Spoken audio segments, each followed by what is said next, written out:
everybody. Carrie Schaefer here, also sometimes known as Carrie Ann King.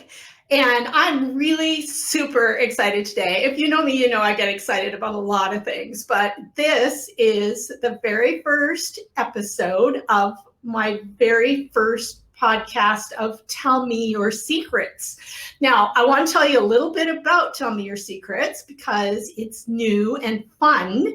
And what we're going to be doing is talking to authors and other publishing professionals like agents and book designers and editors and all kinds of different people involved in the publishing business. And we're going to take them off the page and ask them to share a little bit of their real selves, who they are when they're not that professional image that you're seeing all the time on social media. Not that they're going to be unprofessional when they show up on Tell Me Your Secrets, but we are going to have a lot of fun.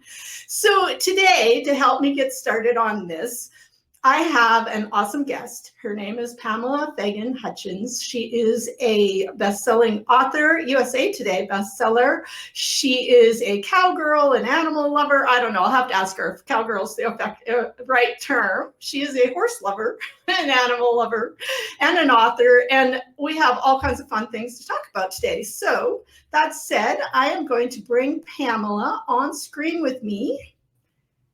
And there we go. Hi, Pamela. Hi, Carrie. How are you? I'm doing awesome today. Although I have to say I was almost late for my own first edition of my podcast because we just had a huge big storm and we're expecting another one. So I was doing snow management and I left home late. And then you know how it is. I think you've been in Wyoming anyways. You know the snow, right? We've got a place called Snowwaresville. We know snow. I've been watching your social media pictures about it and you've really been sucked in. Yeah, sucked in and without power. So we spent over 24 hours with no electricity. Now where we live, we're not in Seattle. We're north of Spokane, up towards the Canadian border. So we're in the mountains and we're rural. So when our power goes out, there's no water. There was no cell phone. We were doing heat with the wood stove. It was really fun and an adventure kind of, except for nobody slept much and all that. But we're okay. I love that. Actually, our place in Snowwaresville is deliberately off the grid because we get off of power and water so easily that we do all solar and all well and all stuff. Oh my gosh. To hell with y'all down the mountain. We love it here. So yeah, we love it too. We need more solar. Driving down to my office where I have internet that works. It was packed snow and then the sun came out a little bit. So it was just like sheer ice. I was going like 15 miles an hour, like a scared little person. So to get started on this interview though, because we just don't have all the time in the world, although I could talk to you forever. I have my very first question. Okay, now this is a Viking question. Okay. I talk about the Viking a lot. So what the Viking always tells me, if I'm getting all fangirly about somebody or I'm scared to talk to somebody in the publishing industry, he always looks at me and goes, they put their pants on one leg at a time, just like anybody else. So my very first question for you, when you put your pants on in the morning, which leg goes first, right or left? Right leg. Right leg. Mm-hmm. Okay. What about you? I need to know. I'm a left legger, I think. Are you a left-hander? Or No, I was thinking about that. I think it's because I have to like stand on my right leg. I don't know. It's a weird thing. Your ambidextra leg, or I don't know what that means. If you're watching this and you can come up with a word for that, being ambidextrous or whatever, we would love to hear it. So Pam. Allah. That's right. I was asking, is it Pam or is it Pamela? It's really Pamela. Really Pamela. So I need to know, you've written a book that has a lot of horses in it, and it happens in Wyoming. Is that right? That's correct. Right. So first question, I was absolutely in love with My Friend Flicka and the Thunderhead books when I was younger and older and not very long ago and still, really. So are those, do you love them too? Are they fairly realistic or? Oh, I love them. I love Black Beauty. I love, anything with a horse in it. I drew horses. I read horses. I would go home from school and just immediately go out to my horse. It's not much different now for me either. I try to portray it realistically in my books, but in a way that anybody can read. So if you're like expert cowboy or cowgirl and you're reading my books, know that I'm not explaining it to you. I'm explaining it to the rest of the world at a level everybody gets. And that being said, I'm a real crappy cowgirl. I mean, I do next week, we've got to round up cows and put them on a trailer and go to sale, but it'll be ugly. Okay, so explain that a little bit. Why will it be ugly? So it'll be ugly because I ride a draft horse, a percheron. Oh my God, really? A percheron? Yeah, she's a gorgeous. We call her my plus-sized princess, or the kitty cat. And kitty cat is 1,500 pounds, and she is pretty athletic and agile for a draft horse, but she's still a big girl. So these are not animals that are trained to cut. They push cows okay, but if one really wants to get past us, we just hope her body is big and long enough that it'll dissuade them. I'm still a little bit of shock here. So I've seen percheron horses and they're absolutely gorgeous, but they are huge. She's bred down a little bit. She's, a full-blooded percheron might get you upwards of 2,000 pounds. And so she's bred down with a paint horse, and she's only 16 and a half hands. Okay, so wait, let's talk about that. Because I was going to ask you about hands. And for those of you who don't know horses, you probably have no idea what 16 and a half hands means. So that's what a horse looks like. There you go. Thank you. That's my Wyoming cowboy. So 16 and a half hands. I mean, is that like? I mean, she's taller at the shoulder than I am. Right. It's 4 inches per hand. I don't do math, but I do know that I'm 5'6". So she's taller than me at the shoulder. How on earth do you get on this horse? How do you even get your foot in the stirrup to get up? Honestly, when I got her a few years ago, and I'd always ridden smaller horses, but my dream was someday to have a big black horse. Okay. The Black Beauty and the Black Stallion and all that. Not a thoroughbred. I wanted a Western appropriate horse. And I went and looked at her and I said, oh, I can't get on her. And they said, just give it a try, because my rule was I have to be able to get on her from flat ground. And I'm 52 years old now. I'm going to be 53 in a few weeks. But see, now there's a secret right there. How often can a woman actually tell you her age, right? But I can get on her. I can even get on her if I'm in a slight decline, but it's happier if I'm a little bit on a rise. If I'm wearing too tight of jeans, I need to be on a rise. I need to see a picture of this. I rode horses when I was a kid, and there were enough times, and we did not. I mean, our horse, we had a quarter horse, and we had quarter horse Arab mixes, and I've done my share of standing on fence posts and stumps to get on my horse. So I'm still trying to see how you're doing this in my mind. I'm like, I grab one hand, I grab onto her mane right up her withers, and I put my foot in the stirrup, and then I grab onto the back of the cantle in the back, and I dip and jump. And actually I don't really jump even. I just give it a good push. Well, there you go. See, I was trying to just picture you getting your foot in that stirrup. So sometimes there's this. I have to tell you, in Pam's book, side wind, is that right? Switchback. Mm-hmm. Switchback. Yeah. So it's not a funny book. It's a thriller and a lot of suspense, but I do have to tell you, I laughed because there's this little part in there where the young boy, he's 7, rides a horse that holds his breath when you put the saddle on, and you have trouble getting your saddle tight, which I know from experience from child. I had a horse that did that. That saddle could just slide right over. So my friend and I, my favorite memory of that is my friend Janelle and I were riding together on the horse, and that we didn't get the saddle tight, and we both went over. So it was one of these slow motion things. Like my husband had never ridden a horse before I got Katniss, and he said, I want one too. I'm like, oh my gosh, I thought this was going to be my activity while he's off training for triathlons. But no, he wanted a horse. And not that it has male, female issues, but he said, my horse has to be bigger than yours. Oh my God. Getting a big horse, he got an even bigger horse.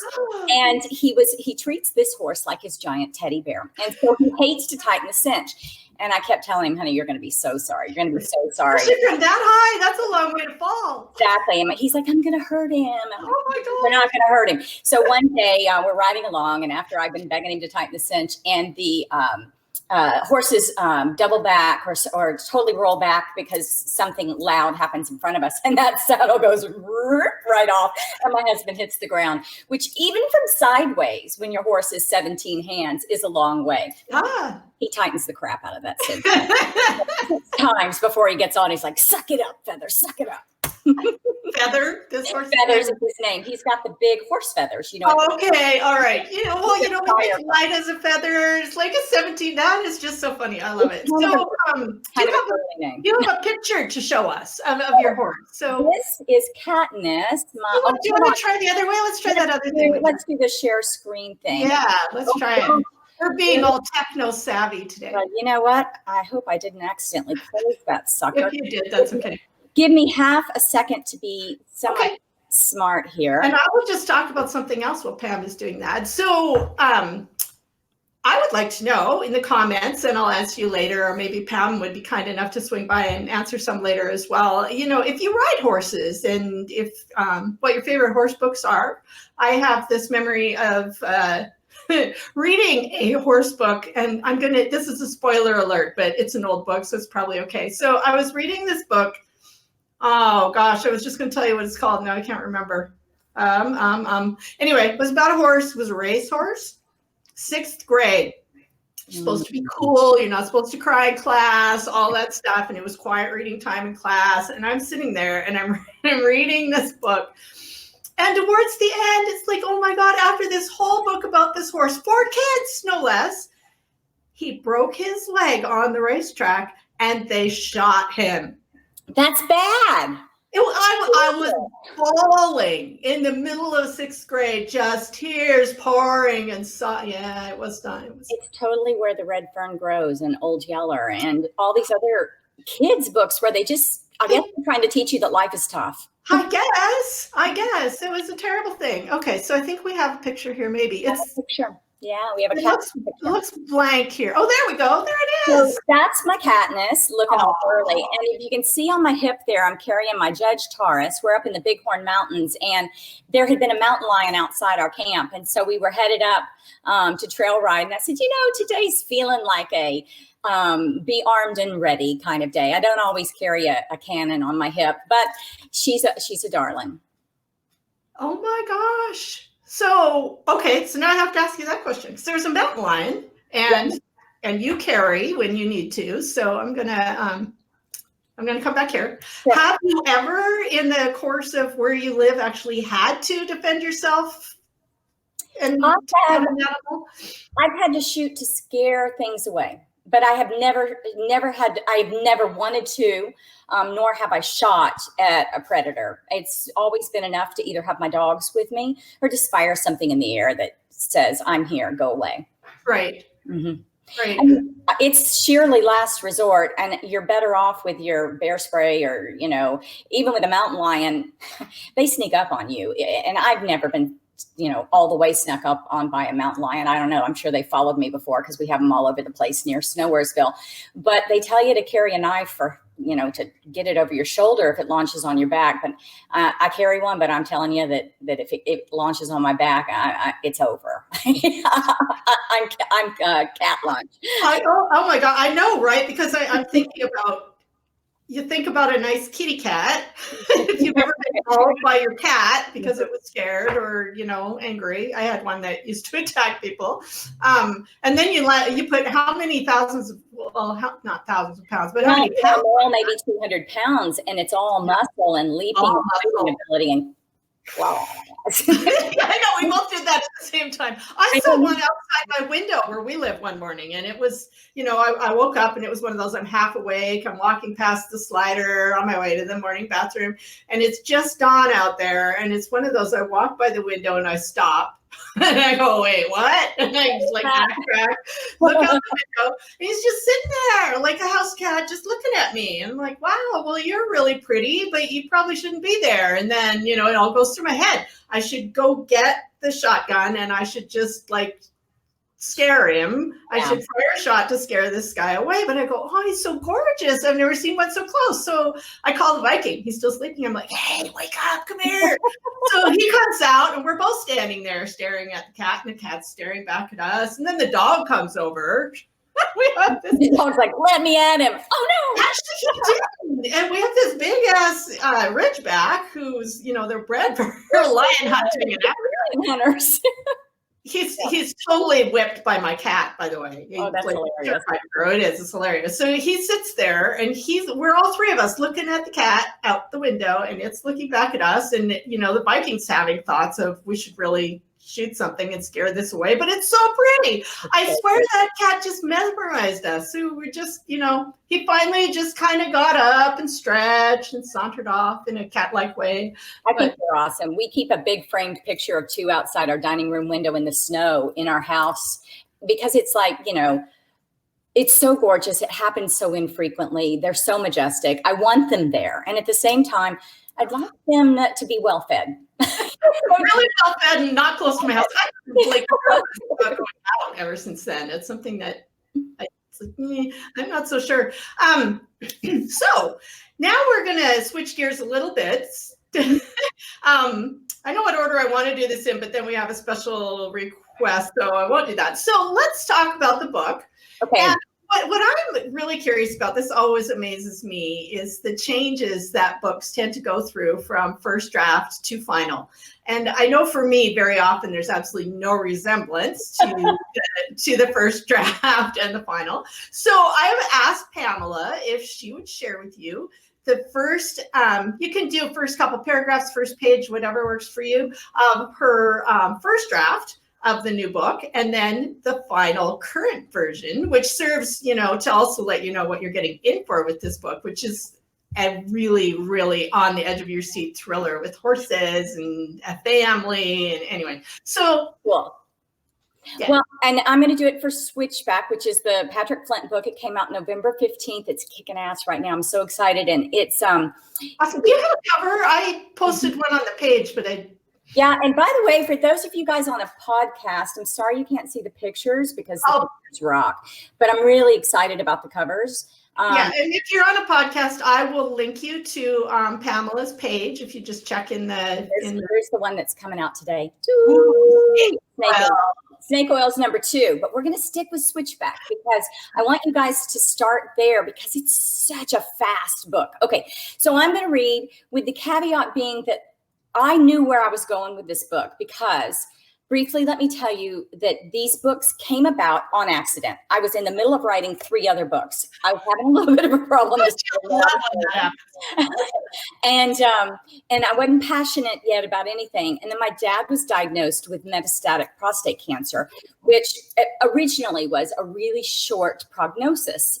Spoiler alert, he's doing great. But when I started this book, I could think of nothing but my dad and memories of our family. So I wanted to go back to when I was a kid in Wyoming and pick up those memories and my larger than life, yet all too human dad and really do a multi point of view, very fast book, very outdoorsy. So I knew where I was going. It's not as rough as my original first pages. So this is, oops, I accidentally opened my first draft of the 3rd Patrick Flint book. I'm not reading that to you. I was going to say, we get you to read that. So is Patrick based on your dad a little bit then? Is that what you're Oh, he is completely my father. I've had people that have talked about how much they love the characters.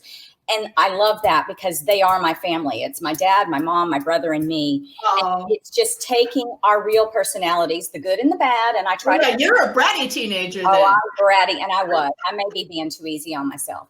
My dad, when he read the book, said, "Pamela, I don't think you were that bad." And my mother just rolled her eyes.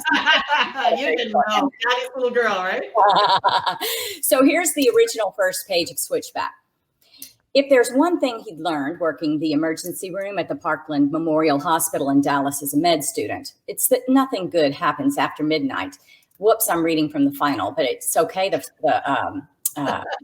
first page is the same. There we go. If there's one thing Peter learned working the emergency room at Dallas Parkland as a med student, it's that nothing good happens after midnight. Maybe in the sleepy town of Buffalo, Wyoming, he didn't get the prostitutes with fractured jaws, overdosing teenagers, gangbangers with lead between the eyes, or sex adventurers reluctant to explain the gerbils stuffed in their posteriors.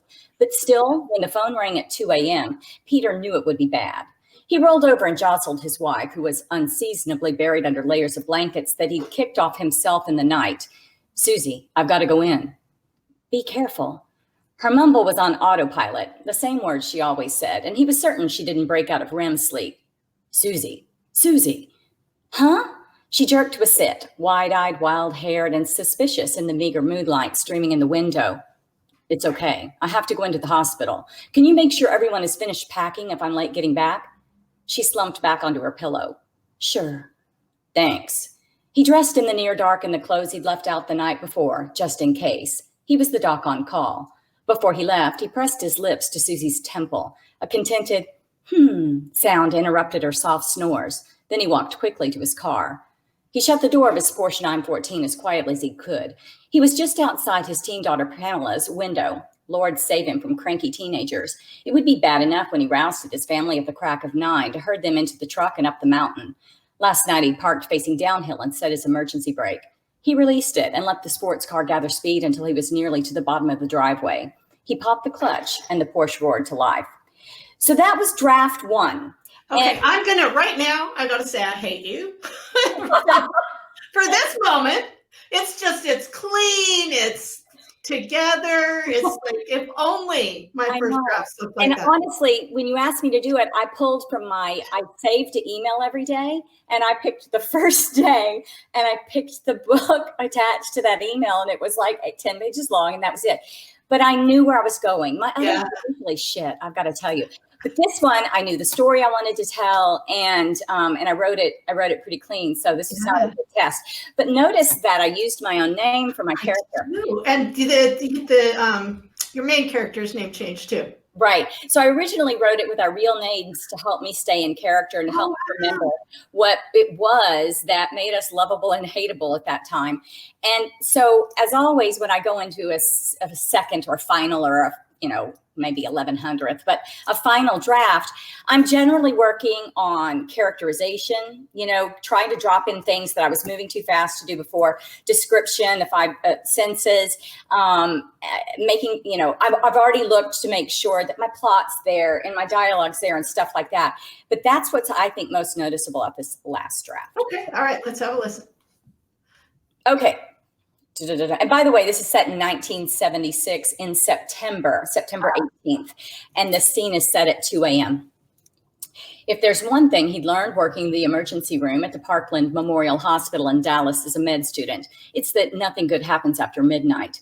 Maybe in the sleepy town of Buffalo, Wyoming, he didn't get the prostitutes with fractured jaws, overdosed teenagers, gangbangers with lead between the eyes, or sex adventurers reluctant to explain the gerbils stuffed in their posteriors. But still, when the phone rang at 2 a.m, Patrick knew it would be bad. He rolled over and jostled his wife, who was unseasonably buried under layers of blankets that he'd kicked off himself in the night. Suzanne, I've got to go in. So we're to Suzanne. Be careful. Her mumble was on autopilot, the same words she always said, and he was certain she didn't break out of REM sleep. Suzanne, what is it? She jerked to a sitting position, looking wide-eyed, wild-haired, and suspicious in the meager moonlight streaming in the window, but still so damn beautiful. His heart did a somersault. The same woman he'd been in love with since he was a 15-year-old honor student at A&M Consolidated High School in College Station, Texas. He touched her cheek. Everything's okay. I have to go into the hospital. Can you make sure everyone finishes packing in case I'm late getting back? She slumped back out into her pillow. Sure. Thanks. He dressed in the near dark in the clothes he'd left out the night before. He was the doc on call after all. Before he left, he pressed his lips to Suzanne's temple. A contented sound interrupted her soft snores. Then he walked quickly from the upper level main living area to the lower level, which was built into the side of the hill and mostly a basement, and out the front door to his parked car on the circle drive. With no garage, it was the same truck he made year-round. He moved stealthily, using the Indian fox walking techniques he'd learned as a child in Boy Scouts. Crouch low with the hands on the knees, raise the foot high, set the outside of the foot down, roll to the inside, and put the heel down, toe down, and weight down. Repeat. If someone were to see him, he'd feel silly doing it, but he was alone, and it was good practice for his upcoming hunting trip. He was just passing his daughter Trish's room, and he sure didn't want to wake her. Lord, save me from moody teenagers. Perry wasn't as bad at only 12, but his day would come. It would be bad enough when Patrick rousted his family at the crack of 9 to herd them into the truck and up the mountain. So,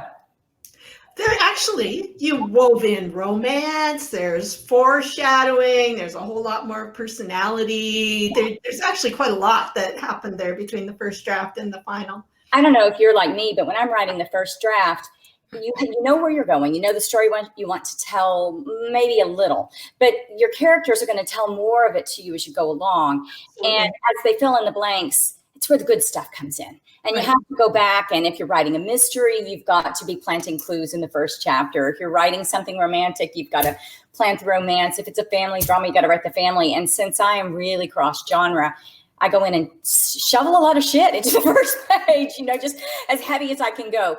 And so that was the main difference with that. But my copy editor does love me. I'm pretty clean. Yeah, I can see that. And that's beautifully done. That's and I would love to ask you about your copy editor, but we're running out of time. So I have one more fun thing. Mm-hmm. What are the Pulpwood Queens? Oh, my God. The Pulpwood Queens is a group started by Kathy Murphy, and it's an organization of 750 affiliated book clubs. So I was telling Carrie earlier that this weekend I'm going to the Pulpwood Queens Girlfriend Weekend, which is their book club convention. They invite the authors that are on their list of books for the upcoming year. And we all congregate in Jefferson, Texas. And my book is Livewire. It's also a Wyoming mystery, but it's contemporarily set, whereas my Patrick Flint's in 1976. Maggie and Livewire, Sick Puppy and Dead Pile are set in Wyoming in the current day, or the present day. And this convention is crazy. Everybody dresses in animal print and tiaras the whole time. And they're having... Let's see it. A Dolly Parton lookalike contest. Okay. I don't know how this is going to look. You gotta remember, this is the cowgirl. Let's see if I can do this. And so I have, how is it? Woo! I've got my Dolly wig. And I'm feeling it. And then to go with it, I think I could do this color, don't you? I do. Yeah. And I've got a teal. How do I look? You look fantastic. I think you look absolutely stunning. And since you were going to wear a hat today, I looked around for what hat I could also wear to join in the fun. And this is what I happen to have available today. That's nice. I'm more styling the Bob and Doug McKenzie look. You really are. But one of the nights at Pulpwood Queens, the authors are the wait staff for a dinner for the readers. And our theme this year is lumberjack. Your hat would totally work with my lumberjack costume. I should be there. I have Dolly Parton. I have lumberjack. I have animal print woman. I got the tiara. I'm an introvert hell. It's I can imagine. Part of me my hair. Woo. Part of me thinks this sounds like so much fun. And the other part of it is like, I don't know. Introvert hell, right? Check back with me next week. So before I let you go, and thank you so much. This has been so much fun. Pamela, where can people find you? They can find me at Amazon.com on my author page, Pamela Fagan Hutchins, just by typing that in the search bar, or my website, PamelaFaganHutchins.com. Okay, and I will make sure and put that link in somewhere where I post this. If you're listening today, I'm really sorry that you are missing on the hats and the dolly wig, because, seriously, you are missing. But you can pop over on Facebook to, I'm sure Pamela will probably share this on her page as well, and you can find the podcast page at Facebook.com/Tell Me Your Secrets podcast. Tell Me Your Secrets podcast. That's what it is. It's brand new. So, I'm still remembering. Pop in there and watch the live. Maybe you can just skim to the end and see the pictures. of us in our lovely hats. I'm And definitely doing a screenshot of this. we should, hang on a second. I can do that. I know how. I'm doing it right now. Me will- too. Will it work? Yeah, hold on. There. I got it. All right. Well, I wish you the best of luck today, and have fun with everything you are doing. Enjoy the Dolly Parton. Yeah, it's a little itchy. I bet it is. And you guys, you do want to read this book if you like mystery, thriller, adventures, and the kids. I just have to mention real quick, the kids in this book are very brave, very strong, very competent characters, which I love because I love books with kids like that in it. It was a great read. It kept me on the edge of my seat. And check in next week for another edition of Tell Me Your Secrets. I might have a guest. I forgot to tell her that I switched up my podcast. I could surprise her, or I could let her know. So I'm not going to tell you who it is in case she decides to bail, but it's somebody really fun. So, everybody would be fun with you, Carrie. Thanks for having me on, and good luck with the show. I think it's going to be a blast. Take care.